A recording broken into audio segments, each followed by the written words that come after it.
What's up, everybody? Welcome back to Uncensored Talk. This is your boy K Rock, and I'm back here with another one. All right, so check me out. Uh, this is what I want to talk to you guys about today.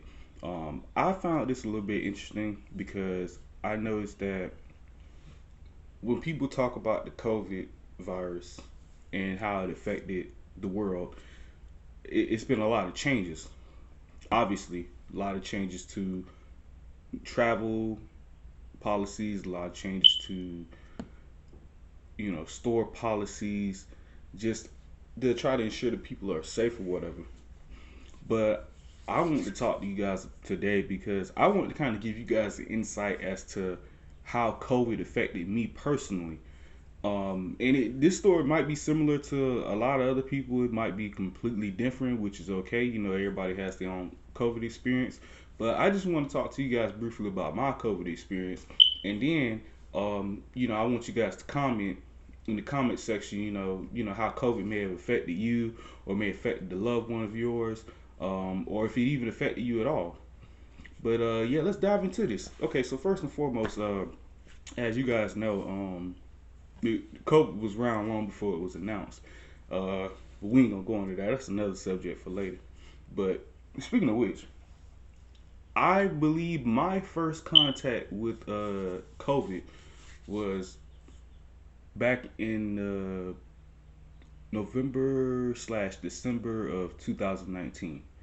My ex at the time, she was very sick out of like the blue for no reason, and at first,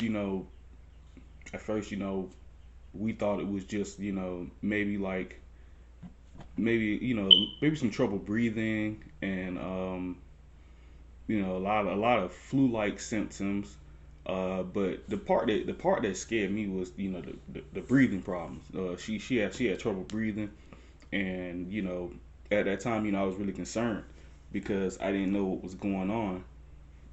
But I think there was talks about the coronavirus and that it was spreading, but I think it really went into like full effect. Like the effects of the virus kind of went into full effect. I want to say around February of 2020.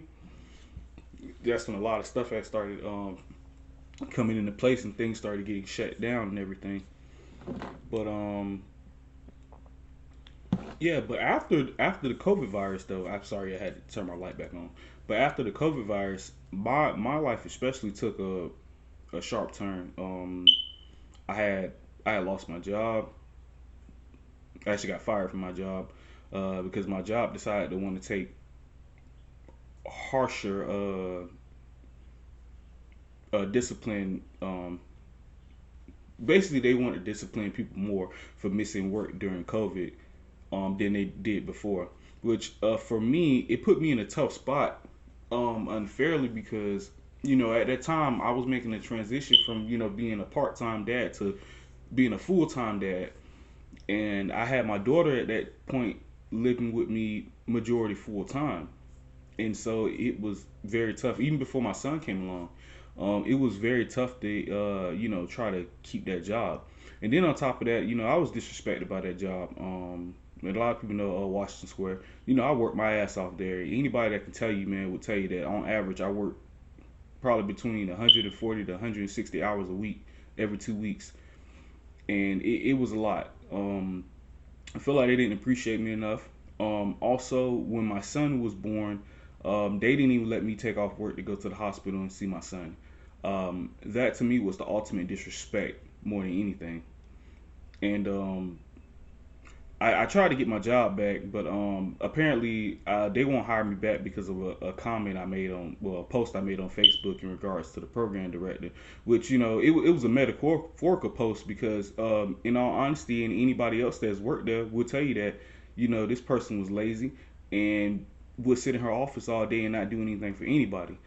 And when it came down to who to listen to, she'd rather listen to her key staff, who most of them didn't do anything either, instead of listening to the people who were actually on the floor working with these clients and actually trying to implement the programs.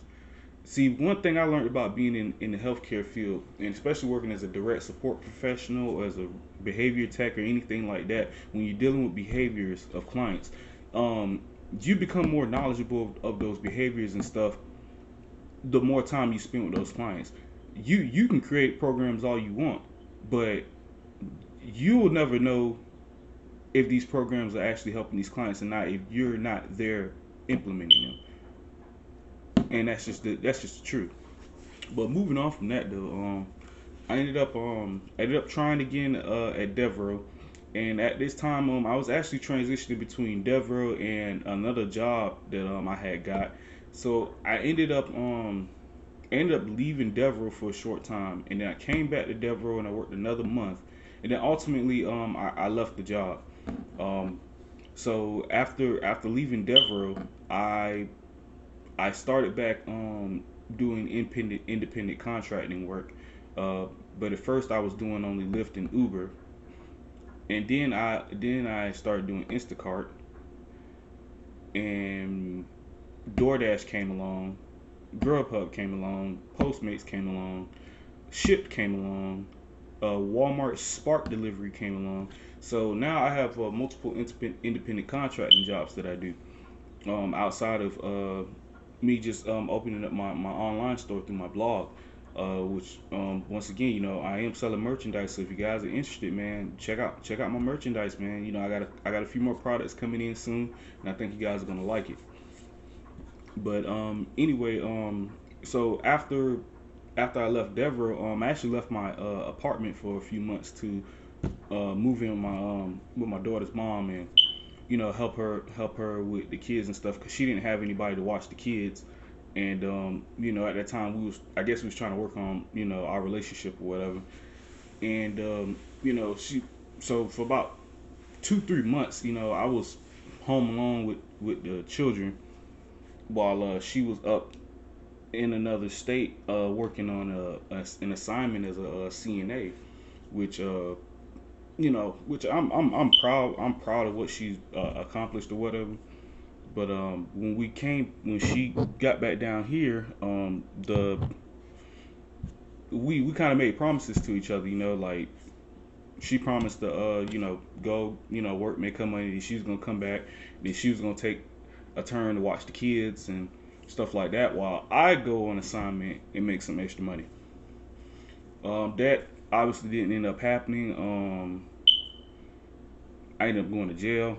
We got into a big altercation um, on the highway, and I ended up spending a few nights in jail, which was not it was not cool.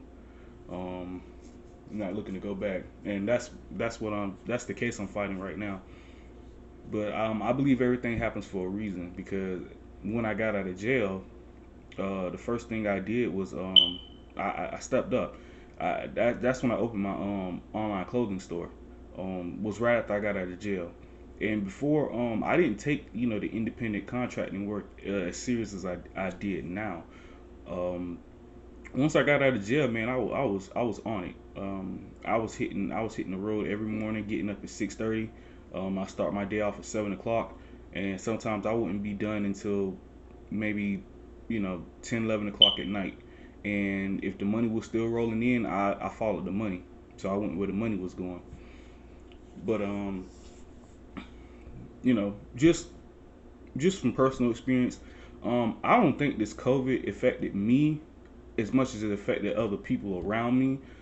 Specifically, my job, my first job, and lastly, you know, just like minor things that have changed. That I'm normally accustomed to doing. Um, like I told you guys, I like to travel and stuff. So me, I go to different places all the time.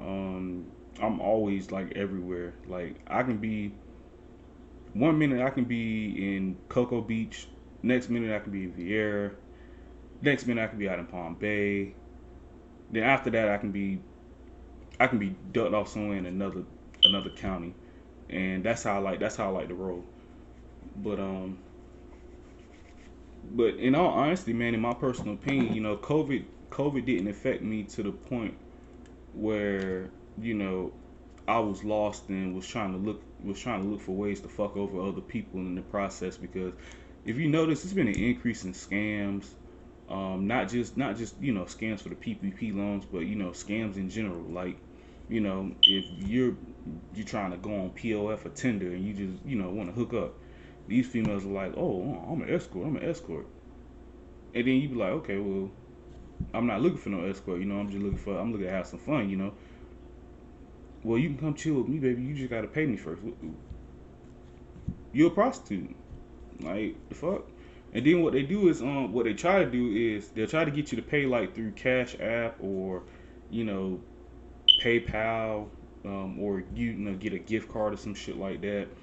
And whatever gift card they want, they'll expect you to buy it from, and then they'll ask you to read off the numbers for them, and that's how they get over on you. And then they don't end up even being in the area that they claim to be in. They'll lie and be like, "Oh, I'm at this hotel," or some shit like that. But this is as if you decide to like play along with it, just to see how far they're gonna go with it. Because me, that's the type of person I am. I like to see like how far somebody's really gonna take their scam. Especially when you got them figured out. Like it's not hard to identify when somebody's scamming you. It's just a lot of people be so desperate for things like, older men are desperate for attention from younger women. So those are some of the smaller things that people have trouble getting over in regards to getting scammed. But for me, like I think I've only been scammed like one time ever in my entire life, and that's because I had got a call from a guy, and he was claiming that he was with the courts or something like that, and they were finna prosecute me and all this crazy shit if I didn't call and make this payment. So I kind of knew that was a scam, but that was the first time I was actually scared in my life because I thought I was going to jail for real then. But I'm finna wrap this thing up, man. But before I do, man, I just wanna, like I said, I just want to thank you guys once again. Your support means everything to me, and I'm hoping to, keep this thing going. I'm 100% committed to this. So if you guys got any, topics that you would like for me to discuss on my platform, or you have any ideas as far as like different type of merchandise that I should be selling, feel free to send me an inbox, man, with your ideas or anything. If you got any ideas for like any events or anything like that, anybody that want to partner up and sponsor like a huge co-event or anything like that, like I said, um, inbox me information, and I'll be more than happy to contact you and make things happen. This year, despite everything that happened last year, this year I'm really looking forward to making a difference and trying to help change lives around here. Um, no, I'm not one of them people, fixated on, trying to get a PPP loan and shit like that, and go crazy and go on vacation and all this other shit and then get locked up like everybody else. No, I take what I have, I take what I earn, and the first thing I try to do, outside of taking care of myself and my children, is I try to get back to the community. If I got a little bit of extra money left over, and I can host like a little small raffle or a little small competition or something like that. That's what I do, and more people need to have that kind of mindset of giving back to the community, um, than taking their money and spending it on BS. If you notice me, guys, like y'all know, like I really don't wear no jewelry. Like I think you've seen maybe a few pictures of me on Facebook with some jewelry on. That's that. It was kind of like the same shit that these niggas be getting from like the icebox and shit like that. It's basically it's overpriced looking jewelry, but not all of it is real, essentially. So essentially, it's a fake. Um, but the design, the way it looks, how how big it is, things like that. That make people think like, oh man, damn, this nigga got money. You know what I'm saying? Look at this nigga big ass watch. Watch I had, he ain't have a brand name too. One no AP or no little Richard or whatever brand names they call them. The Patek, the new Patek, and one that. It's a regular ass watch that I got from the mall. Just looked clean. Same with my jewelry. You know, a lot of people get gold plated jewelry, you know, and shit don't be real. You know, be partially real. And that's what I had. So, you know, for me, if it's like, you know, if I'm for to go all out my way to look like I got money, I'd rather have money during this pandemic than still out here trying to sell a wet dream to you know, people. I'm not for to be one of them type of dudes, you know, or rappers that, you know, sit there and try to make it look like I got something that I don't. For me, you guys will probably be confused, man. I can walk around with $10 million, and this look that y'all see on me now is the same look that y'all gonna see on me $10 million later. It's not gonna change. You know, I'm a humble person and I come from humble beginnings. And I can't thank God enough for me growing up through the struggle, because it really taught me how to survive getting through hard times. And I think if I grew up privileged, if I had grown up in an environment where everything was taken care of for me, I wouldn't have learned any responsibility. I learned responsibility at a very early age, and I carried that into my adulthood. And so that's why I'm thankful. That's why I'm thankful for the opportunity that I have to speak to you guys now, because a lot of people in my predicament don't get this opportunity. Matter of fact, a lot of the guys, some of the guys I grew up with are even locked up right now as we speak. You know, sitting in jail, sitting in prison. So, you know, I thank God right now just to be a free man, and you know, being able to walk around, you know, this city, and, you know, not having to worry about the cops on my ass 24/7. But anyway, like I said, man, I'm finna go ahead and end this video, man. I know I took on a little bit longer than expected, but I just really wanted to talk to you guys. And once again, let me get your opinions on, you know, your experiences through the COVID virus, you know, how it affected you and everything. And, you know, I would love to hear that feedback from you guys. You know, I would love to see what you guys got going on. And like I said, I love you guys, and thank you for tuning in to Really Really Uncensored Talk. And K-Rock is out.